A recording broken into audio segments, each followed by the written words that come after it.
Mais le Mali a fait très mal au terreau. Les apatrides et les médias français sont bien silencieux depuis cet après-midi concernant la suite des événements. Les terreaux ont été encerclés lors de l'opération de ratissage menée à Konna. L'armée malienne, appuyée par les forces russes, a lancé une offensive féroce afin d'éliminer les terreaux retranchés dans la zone. Ils ont bouclé le périmètre et coupé toutes les voies de repli, tandis que l'aviation malienne a mené des frappes chirurgicales contre les positions fortifiées de l'ennemi. À Néfis, les terreaux ont été matés par les bombes maliennes. Et comme toujours, c'est la même stratégie. Leurs trolls qui vivent uniquement sur le net déclenchent immédiatement ce matin une campagne de propagande affirmant que telle ou telle ville est tombée sans même comprendre ce que signifie réellement la chute d'une ville. Certains médias français prennent ensuite le relais en amplifiant cette désinformation se basant sur des sources anonymes qui sont des terreaux. Puis lorsque les FAMA et les Russes déclenchent le feu du ciel, les terreaux sont éliminés par dizaines ou prennent la fuite pour sauver leur vie. Pourtant, le nombre de terreaux neutralisés n'est jamais relayé par ces mêmes médias français qui ne mettent presque jamais en avant les succès militaires des armées de l'AES et ça ne choque plus personne. Mais restez vigilants, chers Maliens. Ils ne comptent pas s'arrêter là, mais ils seront servis par les forces armées maliennes. Ça, c'est une certitude. Au Bénin, un avion militaire français, un Beechcraft King Air 350, ne cesse de survoler le ciel béninois depuis plus de 4 heures.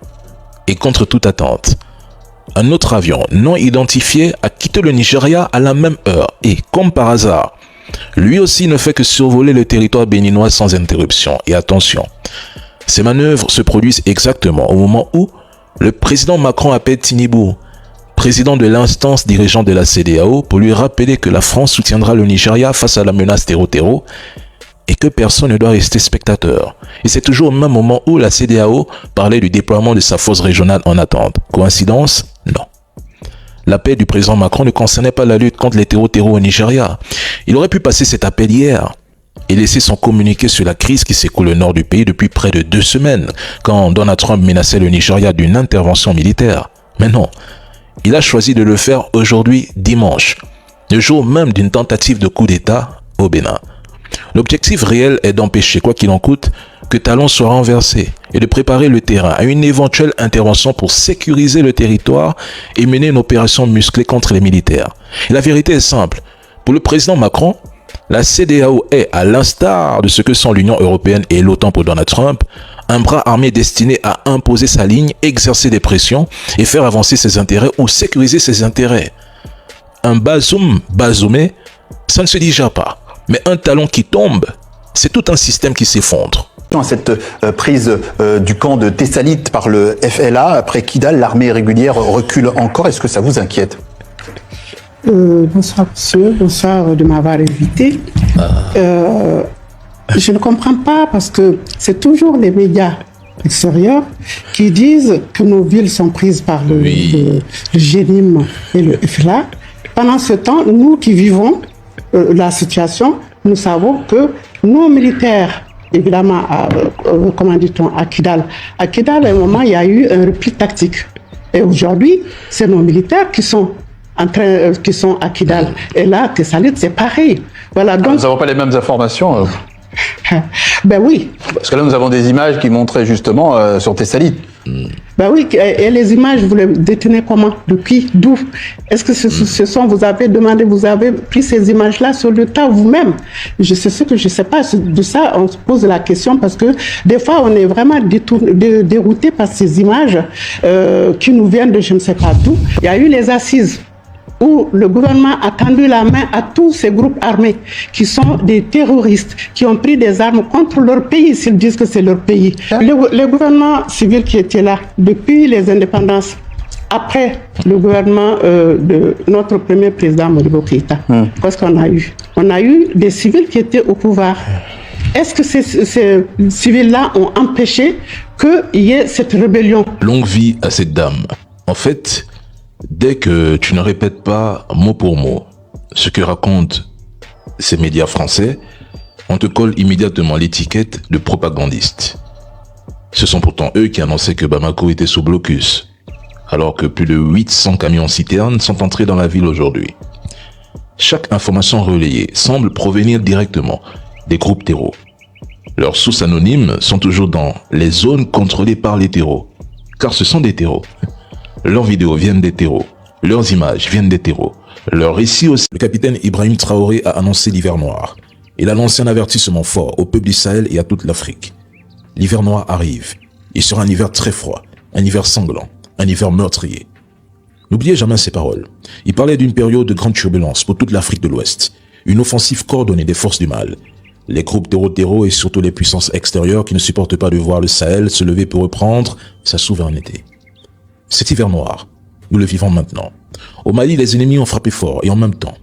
Bamako, Kati, Gao, Sévaré, Kidal, un véhicule piégé a détruit la résidence du général Sadio. Il est tombé avec sa seconde épouse et d'autres proches. Des attaques ont visé des sites militaires. C'est une tentative claire de décapiter le pouvoir dans le même scénario que l'Iran pour briser le moral du peuple et de l'armée, d'essaimer le chaos pour nous faire reculer. L'objectif était clair.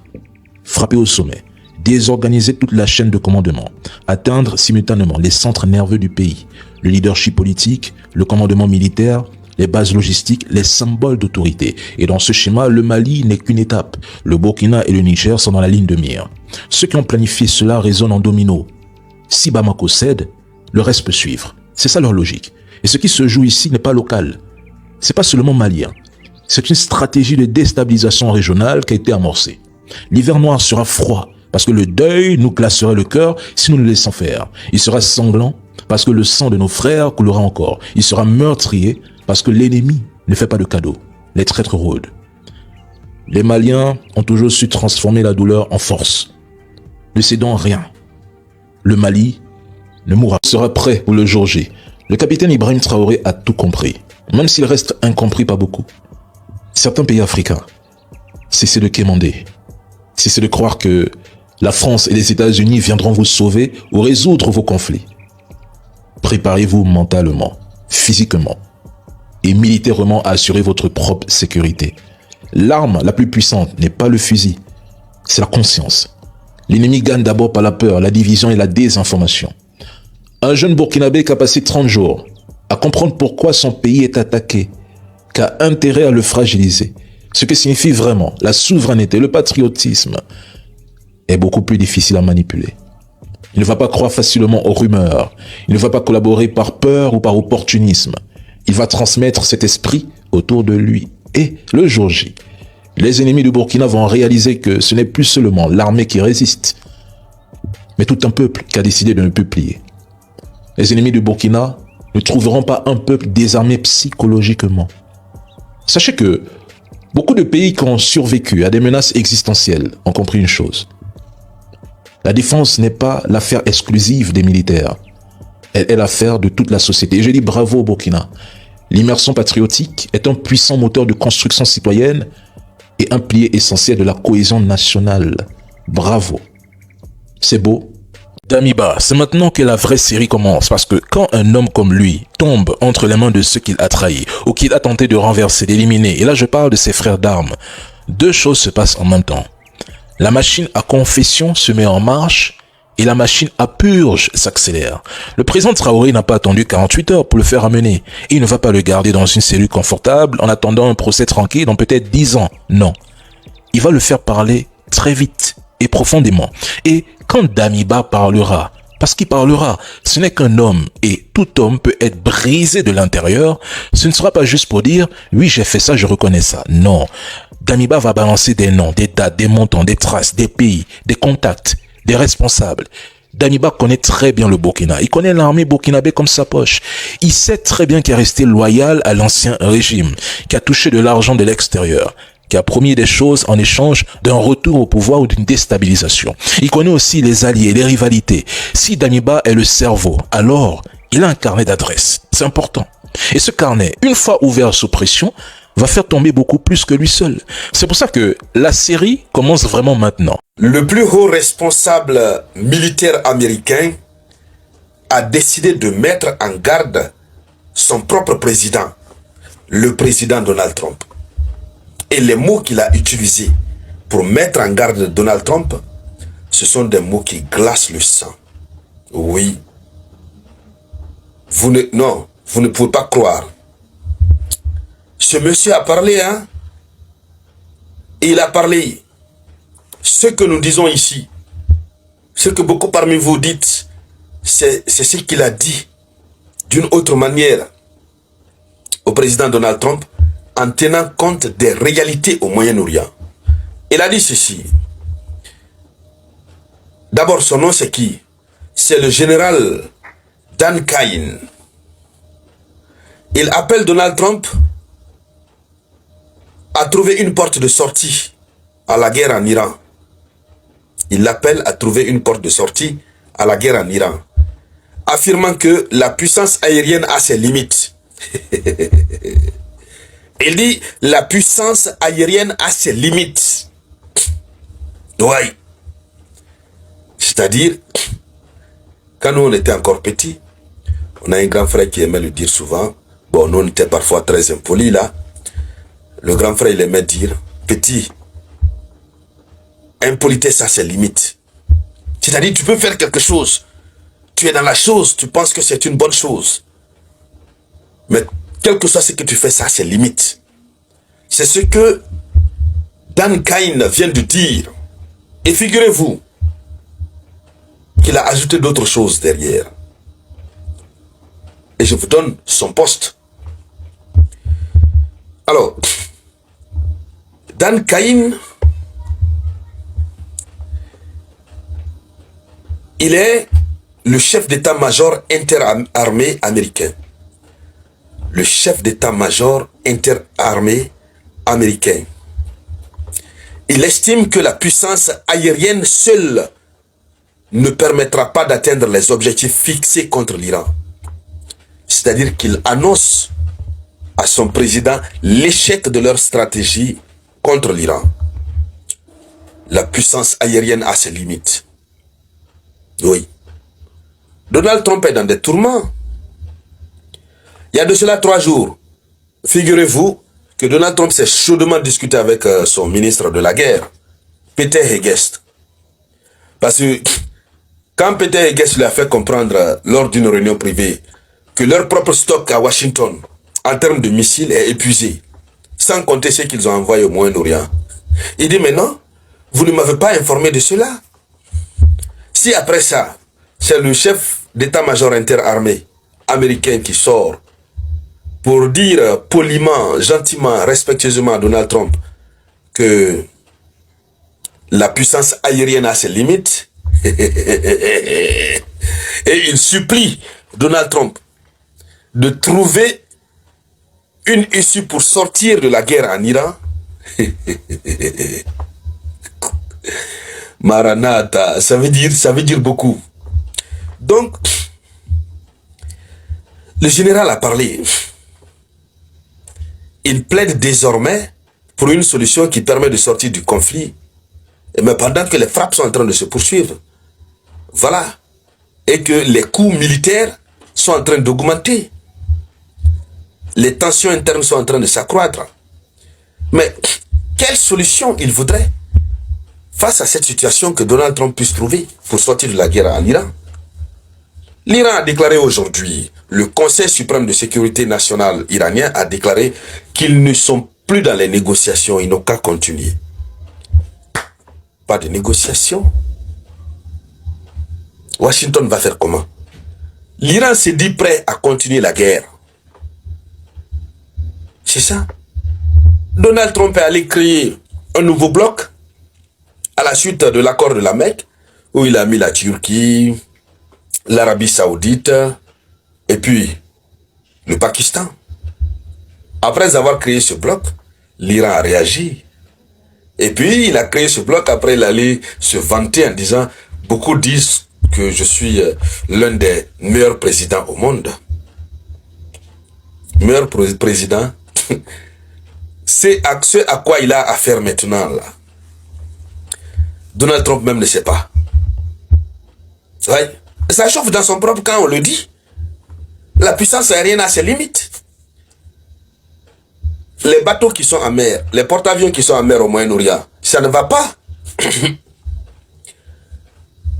Les soldats qui sont là, plus de 5000, ils sont en manque de savon, de pâte dentifrice. Je me demande même, ils ont fait combien de temps sans... Imagine l'odeur. Le pire même, c'est que les aliments, ça manque. Pénurie alimentaire. Ceux qui sont sur le bateau, le bâtiment de guerre, l'USS Abraham Lincoln, ont des difficultés. Ils mangent difficilement. Imaginez quelqu'un qui ne mange pas du matin jusqu'à 14h, il ne mange pas, il ne sait pas là-dedans. Il n'a pas fait ça. Donc, ils disent qu'ils vivent dans des situations précaires. Eux-mêmes n'ont pas osé dire ça directement. Ils ont informé leurs propres parents. Les différentes familles qui sont montées au créneau, on en a vu tout à l'heure. Tous ceux qui n'ont pas vu, vous pouvez retrouver sur la page le samouraï. Vous allez y retrouver. Donc, alors, pourquoi le chef de l'armée américaine insiste que la stratégie actuelle a atteint ses limites? C'est ce qu'il a dit. La stratégie actuelle a atteint ses limites. Mais évidemment que oui, Donald Trump le sait. C'est pourquoi le CENTCOM avait donné l'ordre à tous les soldats de faire des propositions pour voir comment faire plier l'Iran. Mais des soldats qui ont faim, qui ne se... Comment ces derniers peuvent avoir le temps de réfléchir pour proposer une solution qui va les pousser à durer là-bas? Les gars sont là, ils cherchent à quitter. Ça ne va pas. C'est pourquoi le chef d'état-major interarmé, le plus haut responsable selon ce que nous apprenons, il dit, mais il faut trouver une solution pour sortir de ce conflit en Iran. L'Amérique a engagé sa tête. Difficile de sortir. La seule chose, pour sauver des vies, pour sauver l'honneur, c'est d'accepter d'avoir honte, de donner la victoire à l'Iran. Mais l'Iran avait promis, l'Iran avait juré, que si nous commençons, nous n'allons pas arrêter. Parce que l'Iran connaissait déjà le modus operandi, le mode opératoire des Américains. Et donc l'Iran s'est préparé conséquemment. Les Iraniens les attendaient au tournant. Ouais. Aujourd'hui, on dit par exemple que l'Ayatollah Mojtaba Khamenei, le nouveau guide suprême, on dit qu'il est entre la vie et la mort. On ne le souhaite pas, même s'il partait au repos éternel, il partirait en martyr. Et puis l'Iran allait continuer, le processus est bien établi. Malgré qu'il n'a pas encore fait d'apparition publique, mais l'Iran continue son processus. Donc c'est le comble, hein, dames et messieurs, c'est le comble. Ouais. Maintenant, on va continuer de suivre cette actualité. Voilà. Et merci à toutes et à tous. Retrouvez-moi sur ma page officielle, le Samouraï, et pour ne plus rater les informations à la source.